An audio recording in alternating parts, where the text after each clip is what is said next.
நீங்கள் என்றைக்காவது பிளால் விடுறதை பற்றி கேள்விப்பட்டிருக்கீங்களா? அதாவது புதுசாக கல்யாணம் ஆன மாப்பிள்ளை ஒரு வாரத்துலேயோ 10 நாள்லையோ பொண்ணு வீட்டுக்கு சீ ஃபுட்ஸ்லாம் வாங்கி கொடுத்து அதை சமைக்க சொல்லி விருந்தே கொடுப்பாங்க. நம்ம வீட்டில் வந்து மீன் பிரியாணி, சைடிஷ்க்கு வந்து ப்ரான் தொக்கு. ஒவ்வொரு ப்ரானும் அவ்வளோ பெருசாக இருந்துச்சு. இதெல்லாம் ஆர்டர் கொடுத்து தான் வாங்க முடியும்னு சொன்னாங்க.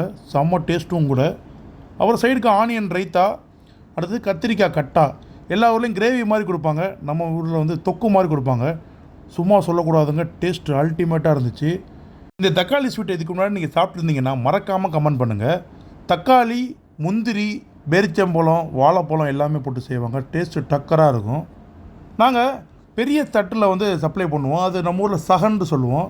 சகனில் தேவையான அளவுக்கு சோறு போட்டு 3 பேர் சாப்பிடக்கூடிய அளவுக்கு மீனும் வச்சு, அதுக்கப்புறம் நம்ம செஞ்சது இந்த சைடிஷ் எல்லாத்தையுமே வந்து ஒன்று ஒன்றா வச்சு சப்ளைக்கு அனுப்பிடுவோம்.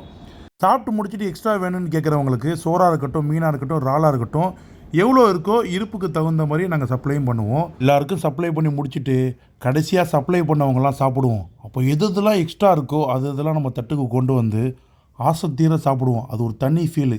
கண்டிப்பாக நீங்களாம் அந்த ஃபீல் அனுபவிச்சிருக்க மாட்டீங்க. அப்படி அனுபவிச்சிருந்தீங்கன்னா மறக்காமல் கமெண்ட் பண்ணுங்கள். எல்லாத்தையும் சாப்பிட்டுட்டு ஃபினிஷிங் டச்சாக ஸ்வீட்டை சாப்பிட்டுட்டு கிளம்பியாச்சு. இந்த வீடியோ உங்களுக்கு பிடிச்சிருந்துச்சுன்னா உங்கள் ஃப்ரெண்ட்ஸ் அண்ட் ஃபேமிலிக்கு ஷேர் பண்ணுங்கள்.